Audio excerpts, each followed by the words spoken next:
high school students are getting a hands-on science class experience. All right, Fox 5's Jody Goldberg takes us inside Walt Whitman High School, which is home to its very own coral reef. Students here at Walt Whitman High School are growing a living coral reef in their classroom. They're diving into the deep sea as part of a science research program. We have corals around the world that are dying. The assignment, finding environmental concerns like the effects that pollution and global warming are having on reefs around the world, and then researching ways to solve the problem. About 25% of all of the life that's in the ocean is either directly or indirectly related to a coral reef. Here is to emulate the ecology of a coral reef. The best part about it, students don't have to go to the ocean for their experiments. They're all done inside this 600-gallon state-of-the-art reef tank. Having it here in school is a great way to introduce them to the research world. Instead of taking coral out of the ocean, which is harmful for the environment, students actually grow it themselves over long periods of time. This piece here is 8 years old and was grown from an original fragment. It's nice to see the students engage with this project. We just need 50 milliliters more of water. Chris Martinez and Jocelyn Bautista want to see which plants are best at filtering out pollution to keep fish and sea animals safe in Long Island's waters. My project focuses on nitrate emissions that are found in local waters due to agricultural runoff from local farms. My goal is to find a solution to prevent the depletion of nitrates inside of the water so we have less health concerns and more marine life. The program partners students with mentors in the scientific community. Many of the students finding themselves spending their lunch period looking under the microscope. We're hoping to see the future of the scientist. It feels like a home away from home. I love this place. It's where I get to explore my curiosity. Piquing their interest now as they look to pursue their passion. In Huntington Station, Long Island, Jody Goldberg, Fox 5 News. I mean, truly the best experience. That's so cool. Well, small dog is out of the animal hospital after getting mauled by 2 pit bulls. That's right. We're going to talk to one of the Chihuahua's owners as they left the vet today. The latest on the dog's condition and what they say should happen to the pit bulls and their owners. And movies are the new tariff target. How Hollywood is reacting.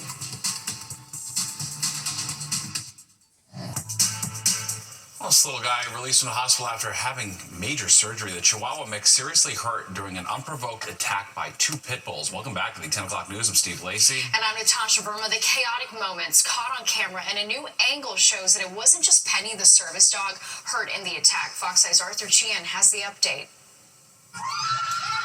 A day after these videos surfaced from the Upper West Side of 2 pit bulls involved in the attack on a tiny Chihuahua named Penny, Penny's family is still calling for justice and the arrest of the owner of the pit bulls. It's absolutely devastating to see her like this. The amount of wounds that she has on her took over 2 hours of surgery. There are a lot of stitches on Penny on her neck, on her across her back. Looks like some on her chest, and there are wounds in the front too. Lauren Claus is still in shock after what happened on Saturday, where videos show the unprovoked violent attack on Penny. Also showing the owners of the pit bulls appearing to do nothing to help. Several bystanders jump in to help pry Penny away, and now Lauren says the NYPD is telling her the law doesn't consider what happened an assault, since dogs are considered property, not living beings. However, a new video has surfaced that clearly shows the owner of the pit bull grabbing a man by his hair and dragging him backwards into the street. That man on the floor is seen in videos trying to help a good Samaritan. Gail Brewer is the city council member for the Upper West Side. She says what's happening in this video is criminal and that the attack on Penny should also be considered an assault. So we're going to try to introduce a law that says that is an assault. But obviously dragging somebody into the middle of the street, obviously to me would have some kind of criminal implications. The police department confirms they know about a woman who was bitten in the melee that took place across the street over here. Separately, they say a man has filed harassment charges because the pit bull owner allegedly shoved him and took his phone and threw it down the street.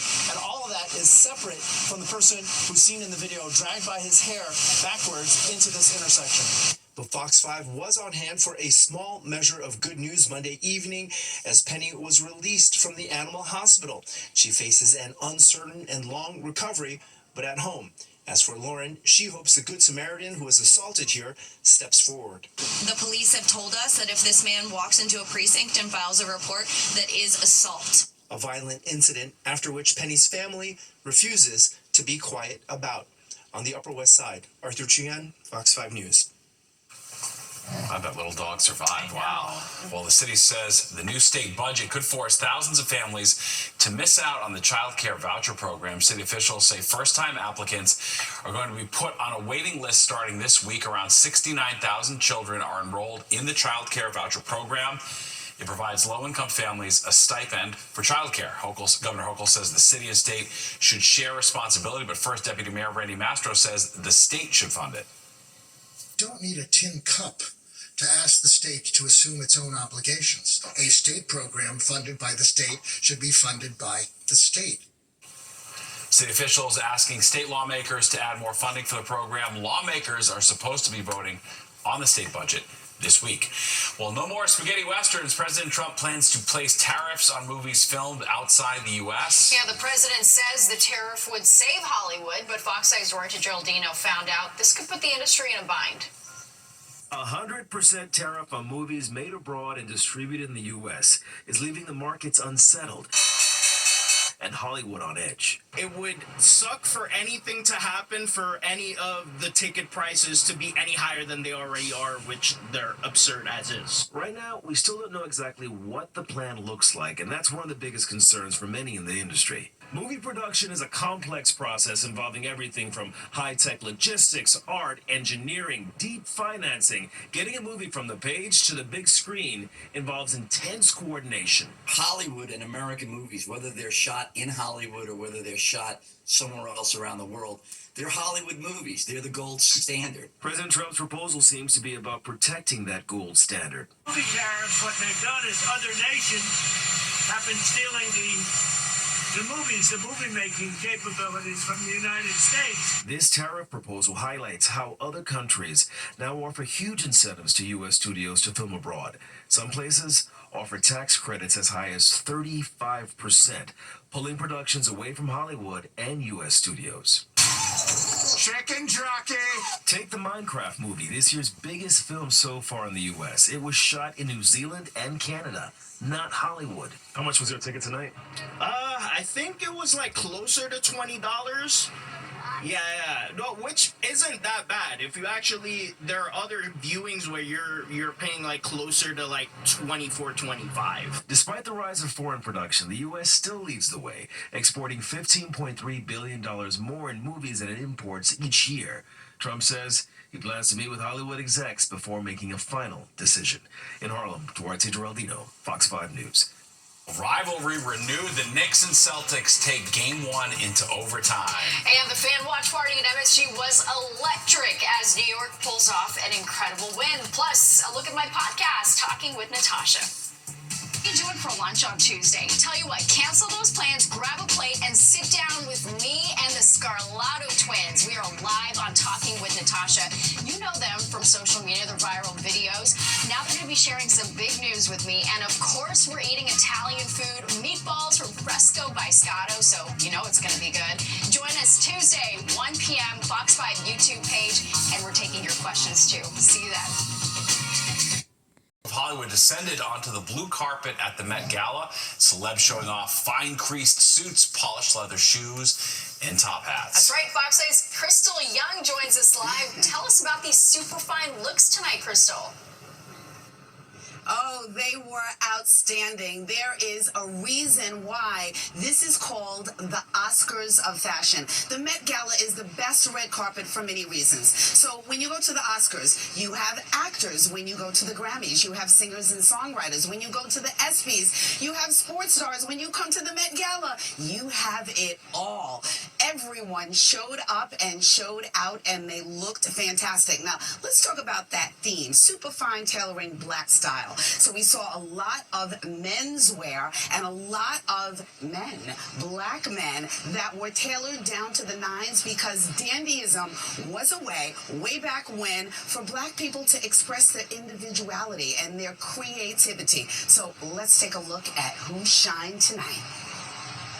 Anna Wintour arrived with two of her co-chairs for the night, race car driver Lewis Hamilton and actor Coleman Domingo. Domingo hit the carpet in a bedazzled cape, then later revealed a glittering suit underneath. It's a real magical night, and I feel very blessed.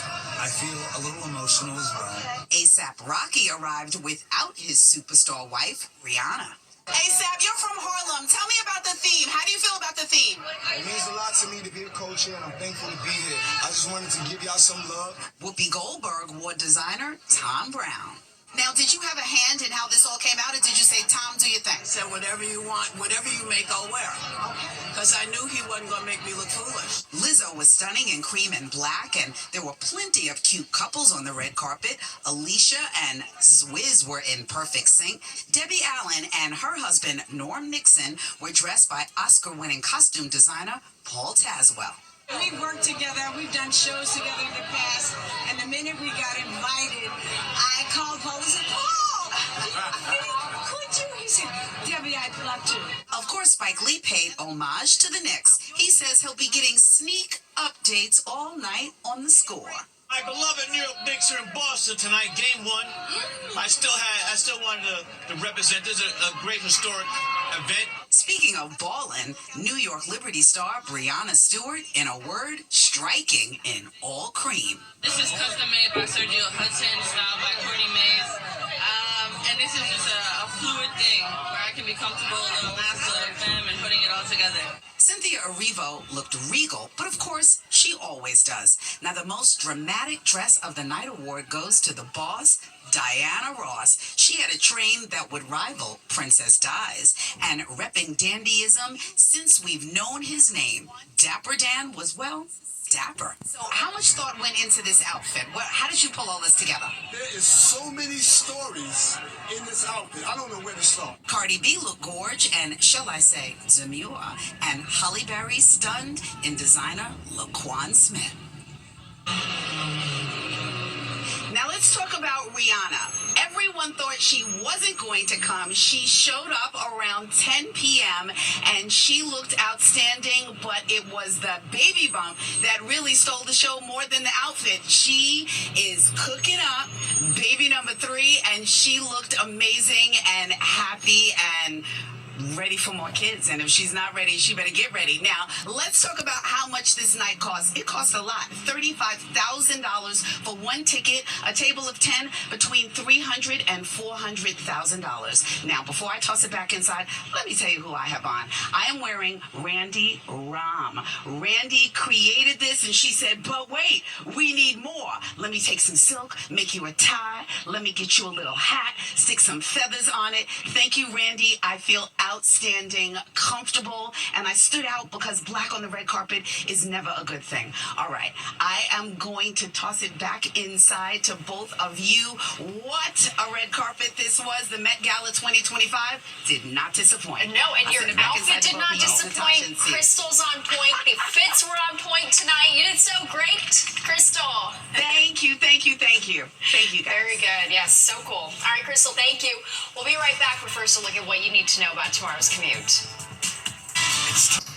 Today is Cinco de Mayo. Many people in the U.S. associate this day with drinking and partying, but it has a more meaningful origin in Mexican history. It commemorates the Battle of Puebla in 1862, when the Mexican army secured victory over France. It's not Mexican Independence Day. That's in September. Cinco de Mayo became popular in the U.S. during the 70s and 80s when beer companies started using the day in marketing campaigns. All right, in Brazil, a judge has ordered the arrest of the alleged mastermind behind a plot to put explosives at a Lady Gaga concert. The plot was broken up just hours before Gaga's historic concert at Rio de Janeiro's Copacabana Beach. An estimated 2.5 million fans crowded the beach Saturday night, breaking a record set just last year by Madonna. A spokesperson for Lady Gaga says the singer did not learn about the arrests until Sunday.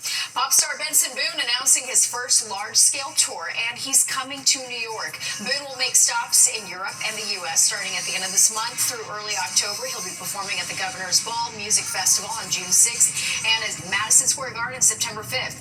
General ticket sales begin this Friday morning at 10. Benson's second album, titled American Heart, drops June 20th. All right, this is more of the 10 o'clock news straight ahead. We're back after this. Well, this is pretty wild. The Yankees fan made what some are calling the catch of the year. It happened during Saturday's game against the Tampa Bay Rays. As the dad gets ready to catch the ball, his daughter ups the degree of difficulty by covering his eyes with her hands, Oh my but he goodness. still makes the catch. Dad then, of course, gave the ball to his daughter. I wonder why she did that. I know. You know what I I think mean? she's just trying to Protect hold him? on. She gets nervous. Dad did it anyways. Yeah, MLB amazing. posted saying dads can do anything. Yep, Dad of the year, no doubt about it. Very nice. Nick, we love that. And if he dropped it, you would hope that the others would give it back to him. You know what I'm saying? So, all right.